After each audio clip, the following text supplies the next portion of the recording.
오늘은 2000년 전에 이 땅에 오셔서 사망 권세, 죽음의 권세 이기시고 부활하신 예수님을 기념하는 부활 주일입니다. 오늘 예수님께서는 어떻게 하셨을까? 또한 8번째 시간으로 이 아는 믿음에서 믿는 믿음으로라는 제목을 가지고 하나님의 말씀 함께 나누도록 하겠습니다. 오늘 본문은 예수님께서 부활하신 후 제자들에게 나타나셨을 때에 12제자 중에 한 명이었던 이 도마에게 다시 나타나신 장면입니다. 예수님께서 제자들에게 나타나셨을 때 도마는 그 자리에 있지 않았습니다. 어떤 이유였든지 우리는 알 수 없지만 도마는 예수님을 만나지 못했고 제자들의 이야기를 통해서 예수님이 부활하셨다라는 이야기를 들었습니다. 오늘 본문에 읽었던 우리 도마의 모습을 보면서 우리는 교회를 오랫동안 다니셨던 분들, 또 이 말씀을 들어보셨던 분들은 도마를 굉장히 의심 많은 사람, 의심하는 인물의 대표적인 인물이라고 생각을 하는 경향이 있습니다.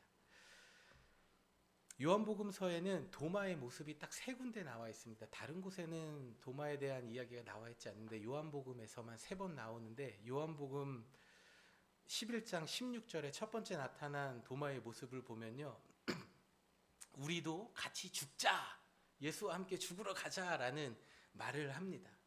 왜 이런 말을 했냐면요, 마르다와 마리아의 오빠 나사로가 병들었다는 소식을 들은 예수님께서 다시 제자들과 함께 베다니로 가시려고 했습니다.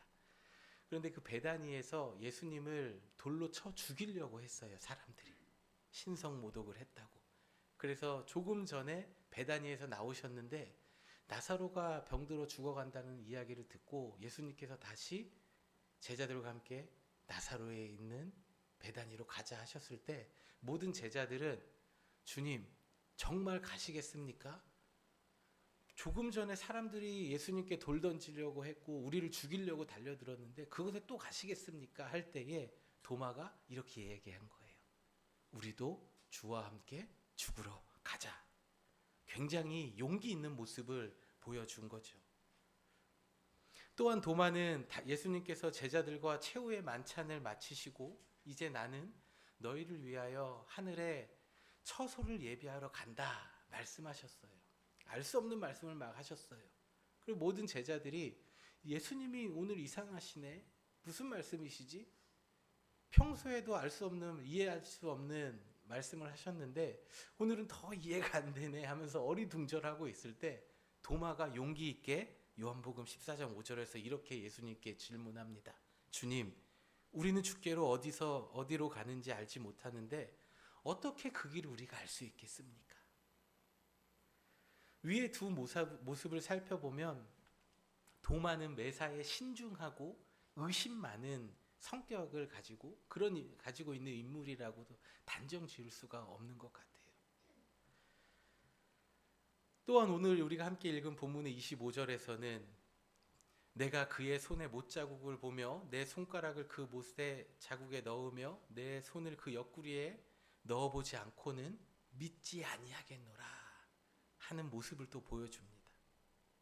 십자가에서 죽으신 예수님의 처참한 모습을 본 후에 예수님께서 부활하셨다는 그 소식을 들었음에도 내 눈으로는 보고 내 눈으로 보지 않고는 난 믿을 수 없다라는 굉장히 솔직한, 어쩌면 저와 여러분과 같이 굉장히 솔직한 사람이었습니다. 굉장한 믿음이 있었던 사람이 아니에요. 도마는 3년의 시간을 예수님의 제자로서 예수님과 함께 시간을 보냈습니다. 예수님께서 행하신 모든 이적과 기사, 놀라운 일들, 병고침의 은혜들을요 다 옆에서 생생하게 목격을 했던 사람이에요. 예수님과 함께 죽으러 가자 나설 정도로 열정이 가득했었던 도마의 모습이었습니다. 이러한 도마의 모습, 또 오늘 본문의 모습을 통해서 하나님께서는 우리에게 안다는 것과 믿는다는 것은 전혀 다른 것이라는 것을 우리에게 가르쳐 주고 계십니다. 결혼 초년생 시절에 제가 이제 아내와 결혼 생활을 이제 시작하면서 저에게 많은 결혼에 관한 그런 카운셀링, 뭐죠? 네, 충고를 어드바이스를 해주신 분이 선배 목사님이 계셨습니다. 그분이 저에게 하셨던 말씀 중에서 참 잊혀지지 않는 것이 하나 있는데, 그러니까 자신은 아내와 함께 오랜 시간 동안 7년, 8년을 연애를 하셨다고 말씀을 하셨어요. 그래서 연애를 오랫동안 해서 싸우기도 많이 싸우고 중간에 이별하기도 하고 다시 만나기도 하고 또 싸우고 이런 시간을 해서 정말 그분 표현대로 죽일 듯이 싸웠답니다. 연애 때. 그렇게 싸워서 이제 결혼을 했는데 결혼하면 싸울 일이 없을 줄 알았다고 말씀을 하시더라고요. 왜냐하면은 내가 이 사람이 뭘 싫어하고 뭘 하면 안 되는 건지 알고 있기 때문에. 그런데 이분이 결혼하고 보니까 싸울 일이 또 있다라는 거예요. 아내의 모르는 모습이 까도 똑같이 나오는 양파처럼 계속 까도 새로운 모습이 계속 내가 알지 못했던 모습들을 발견한다라는 이야기를 해주셨습니다. 우리가 결혼을 해서 남편에 대해서 또 아내에 대해서 우리는 서로에 대해서 잘 안다고 생각을 합니다. 그런데 지내다 보면서 우리가 느끼는 게 뭡니까? 알다가도 모르겠다. 저 사람의 속은 알다가도 모르겠다. 도대체 알 수가 없다. 왜 저러는지. 이런 것을 우리가 경험을 하잖아요. 그래서 부부 사이에 다툼이 일어나면요, 서운한 마음이 들 때 당신 나에 대해 아직도 몰라? 그렇게 몰라?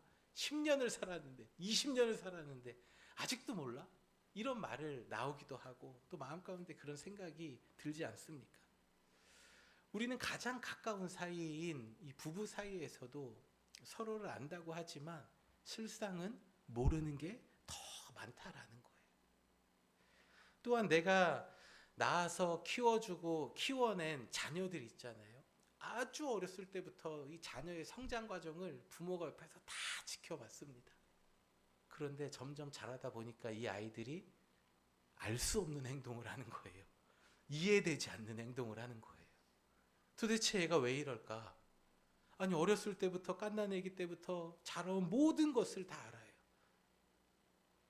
눈빛만 봐도, 하는 행동만 봐도 다 알 것 같은데 점점 자라다 보니까 또 이상한 행동을 하는 거예요. 그래서 부모의 마음을 막 화가 나게 하고 도대체 제가 왜 이러는지 알 수 없는 막 그 분노에 사로잡히게 하는 일들을 경험하지 않으십니까? 사춘기에 이 청소년 시기를 둔 부모님들과 이렇게 상담을 하고 이야기를 하다 보면요, 이분들이 눈물 흘리시면서 이야기를 하시는 게, 전도사님, 목사님, 우리 애 좀 부탁해요. 우리 애 좀 기도해 주세요. 제가 도대체 누굴 닮아서 저러는지 모르겠어요. 왜 저러는지 모르겠어요.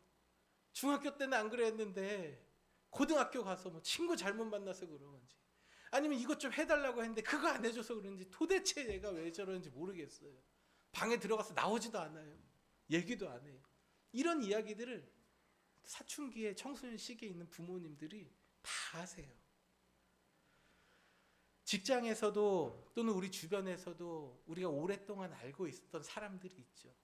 그 오랫동안 알고 지냈던 그 사람들과의 관계에서도 지내다 보면요, 또 모르는 게 나오는 것을 우리는 경험하는 거죠. 우리의 믿음 생활도 마찬가지인 것 같아요. 오랫동안 교회를 다녔고 말씀 듣고 또 기도도 열심히 하고 교회 생활을 했는데, 이제 교회 생활이 이렇게 하는 거구나, 믿음 생활이 이렇게 하는 거구나, 봉사는 이렇게 하는 거구나, 알 것 같아요. 다 알 것 같아요. 그런데 교회 안에서 사람 때문에 실망하고 낙담하고 시험 드는 일로 인해서 이 교회 공동체를 떠나는 일들이 우리 주변에서 일어나는 것을 우리는 알기도 하고 또 경험하기도 하고 목격하기도 하고 듣기도 합니다. 이러한 일이 일어나는 것은 우리가 아는 것에서 멈추어서 믿음 생활을 하기 때문이라는 거예요. 어떻게 하면 되는지 알지만, 그래서 그렇게 했지만 또 모르는 것이 있는데 그거는 보지 못하고 내가 아는 것만 가지고 믿음 생활, 또 자녀들과의 관계에서, 주변 사람들과의 관계에서, 또 우리 부부와의 관계에서 내가 아는 대로만 하려고 하기 때문에 우리의 삶에는 계속해서 어떠한 문제들이 일어나는 것입니다. 여러분, 부부 사이에서 가장 중요한 것은 상대방을 아는 게 아니죠. 내가 이 사람 잘 알아, 누구보다도 잘 알아, 자부하지만 그게 전부가 아닙니다. 부부 사이에서 가장 중요한 것은 무엇입니까?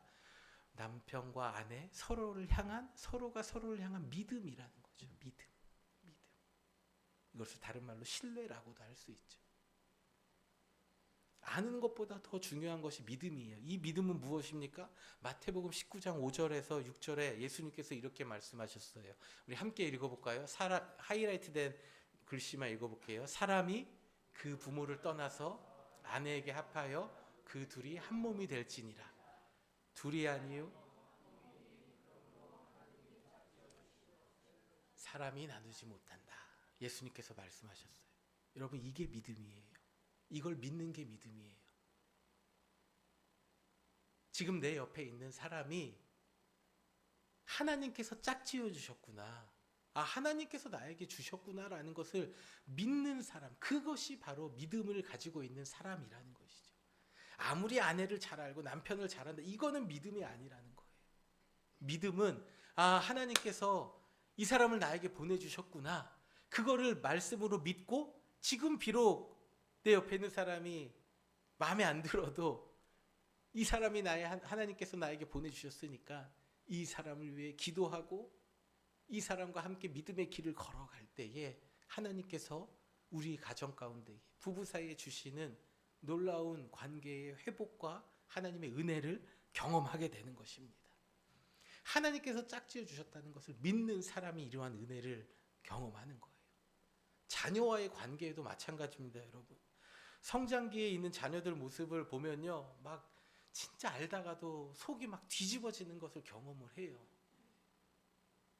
그러나 시편 127편 3절에서 하나님께서 이렇게 말씀하고 계세요. 자녀는 여호와께서 주신 선물이며 상급으로 주신 그의 축복이다. 할렐루야. 제 마음에는 한 반만 동의가 돼요, 요즘에. 선물이라고? 상급이라고? 자녀를 보면요, 동의 안 될 때가 너무 많죠. 이게 왜 선물이야? 지금 내 인생이 너무 힘든데. 이게 왜 상급이야? 지금 상황이 이제 너무 힘들면은 선물로 받아들이지 않아요. 이게 축복으로 느끼지 않습니다. 그런데 아까 노란색 하이라이트 영어로 뭐라고 되어 있죠? Blessing and a gift. 축복과 선물이래요, 여러분. 저와 같이 자녀로 인해서 힘들어 하시는 분이 계십니까? 하나님의 블레싱이고 기프트인 것을 믿으시길 바랍니다.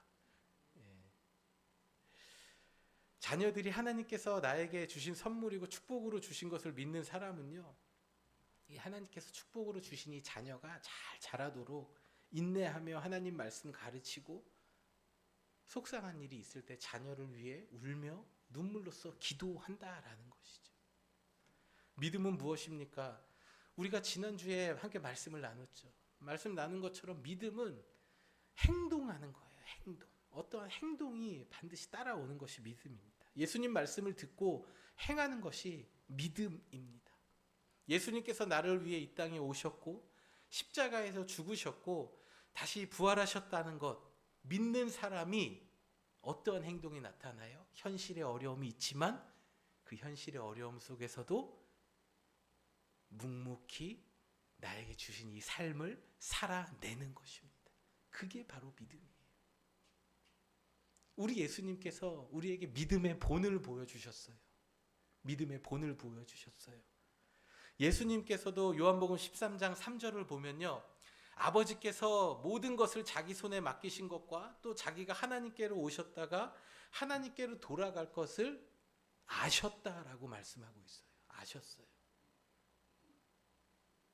예수님께서는 앞으로 어떠한 일이 일어날지 다 아셨어요.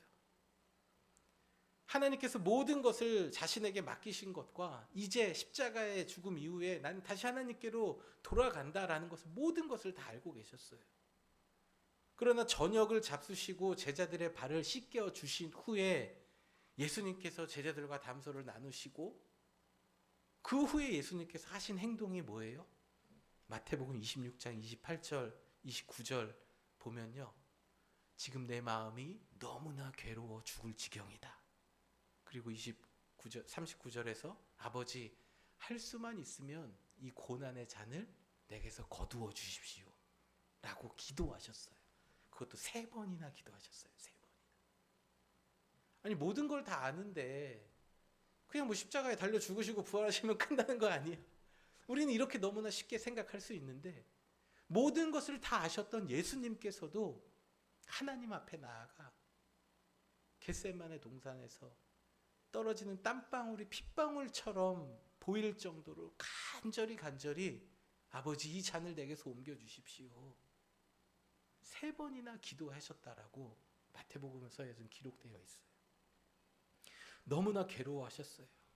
앞으로 자신이 이 인간의 육체를 입고 겪어야 할 살이 찢어지는 고통과 핏줄이 끊어지는, 몸에 창이 찔리는 그런 고통을 겪으셔야 했고, 자신이 창조한 피조물, 자신이 창조한 사람들에 의해서 모욕받고 조롱받는 그런 수모와 수치를 예수님께서는 다 받으실 것을 아셨어요. 그리고 무엇보다 예수님께서 가장 고통스럽고 힘들어하셨던 것은 하나님의 진노를 받아 십자가에서 죽으시는 그 순간 하나님과의 관계가 끊어지는 것, 잠시 끊어지는 것. 하나님의 진노를 받는다는 것 자체가 예수님께서 너무나 괴로워 3번이나 기도하셨습니다. 그러나 우리가 잘 알고 있는 것처럼 예수님께서는 어떻게 하셨습니까? 아버지의 뜻대로 하시옵소서. 모든 것을 다 가지고 모든 것을 주셨지만 예수님께서 자신의 뜻대로 하지 않으시고 하나님 아버지의 뜻대로 순종하여 십자가의 자리로 나아가시고 죽으시고 부활하셨습니다.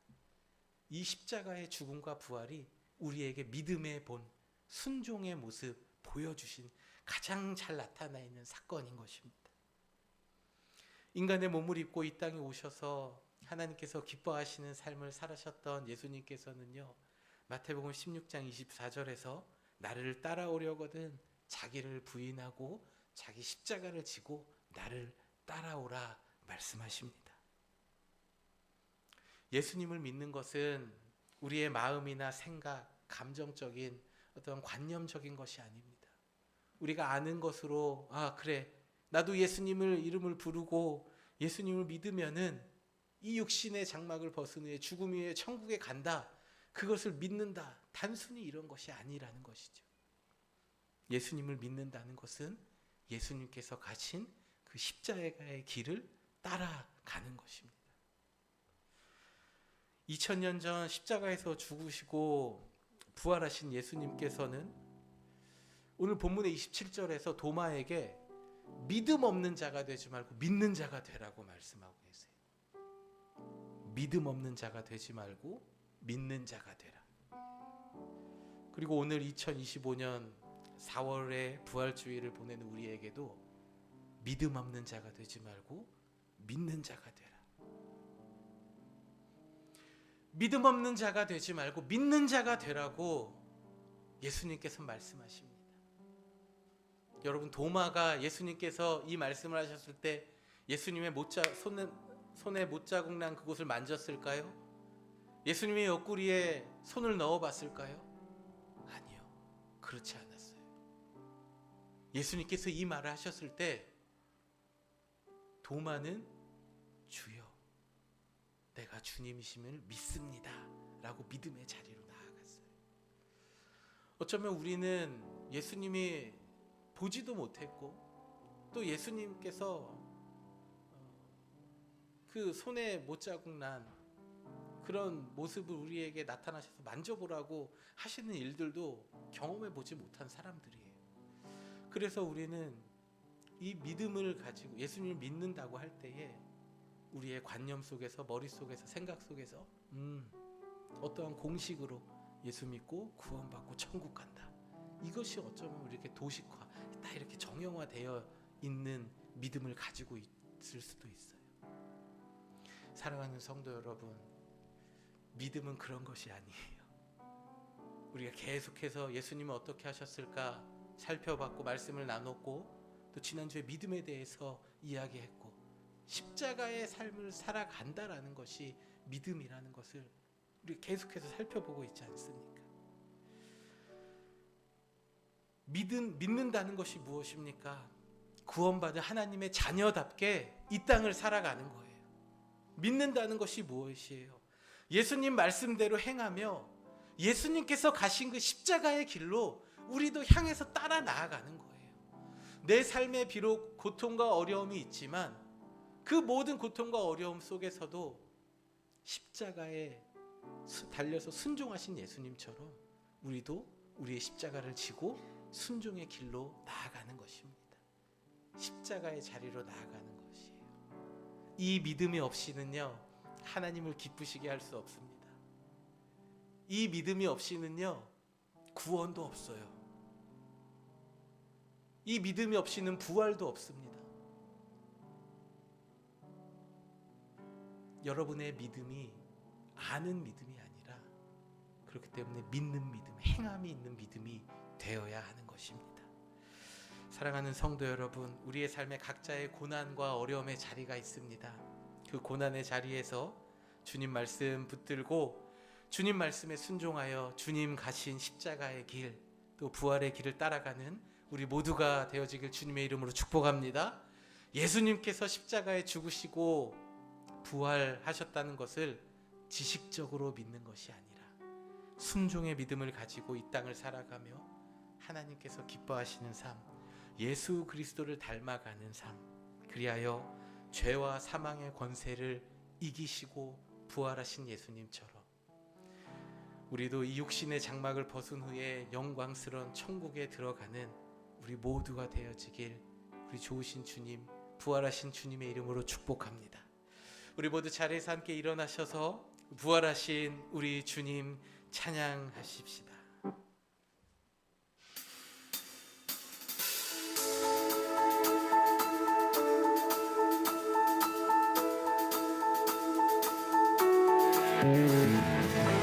우리를 죄에서 구원하시려고 이 땅에 오시고 죽으시고 부활하사 우리의 소망이 되신 주님 찬양합시다. 우리를 죄에서 구하시려 주 예수 십자가 지셨으니 기쁘게 부르세 할렐루야.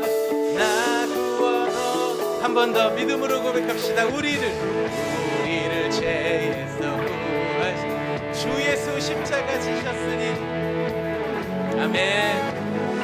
기쁘게 부르세 할렐루야. 나 구원 얻었네. 찬송하세 찬송하세 주님 나를 구하셨네. 찬송하세 찬송하세 주가 구원하셨네. 우리를 죄 가운데에서 사신 주님 찬양합시다. 나 지금 죄에서 사함받아 거룩한 백성이 되었으니 이 육신 장막을 벗을 때도 겁낼 것 없겠네. 아멘. 찬송하세 찬송하세 주님 나를 구하셨네.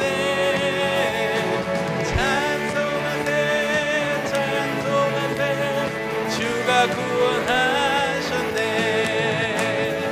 우리가 이 세상 떠날 때에 예수의 손목을 굳게 잡고 영원히 즐거운 천국에서 주 함께 살겠네. 찬송하세 찬송하세 주님 나를 구하셨네.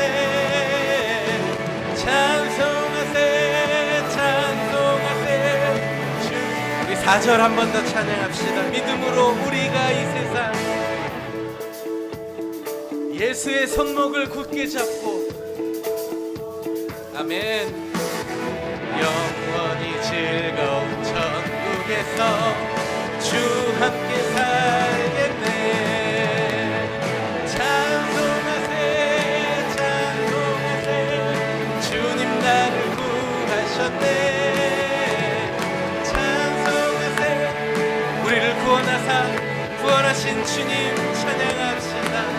아멘. 찬송하세 찬송하세 주님 다시 사셨으니. 찬송하세 찬송하세 주님 부활하셨네. 찬송하세 찬송하세 찬송하세 찬송하세 주님 다시 사셨으니. 찬송하세 찬송하세 주님 부활하셨네. 우리 한 번 더 믿음으로 고백합시다. 찬송 부활하신 주님 찬양합니다.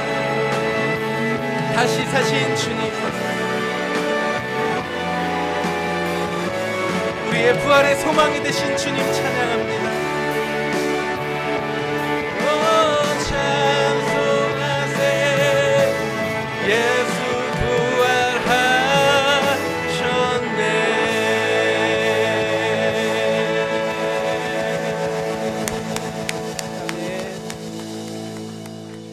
이제는 우리 주 예수 그리스도의 은혜와 하나님 아버지의 측량할 수 없는 사랑과 성령님의 감화 감동 교통 역사 인도하심이, 예수님께서 나의 죄를 대신하여 십자가에 죽으시고 부활하셨다라는 것을 아는 믿음에 머무르는 것이 아니라, 예수님이 부활하신 것을 믿음으로 이 땅에서의 우리의 십자가를 지고 주님 말씀 따라 주님 가신 그 길을 따라가기를 다짐하는 이 자리에 머리 숙인 모든 성도들 한 사람 한 사람 머리 위에, 저들의 가문과 가정과 자녀들의 삶 위에 이제로부터 영원토록 함께 하시기를 간절히 축원하옵나이다. 아멘.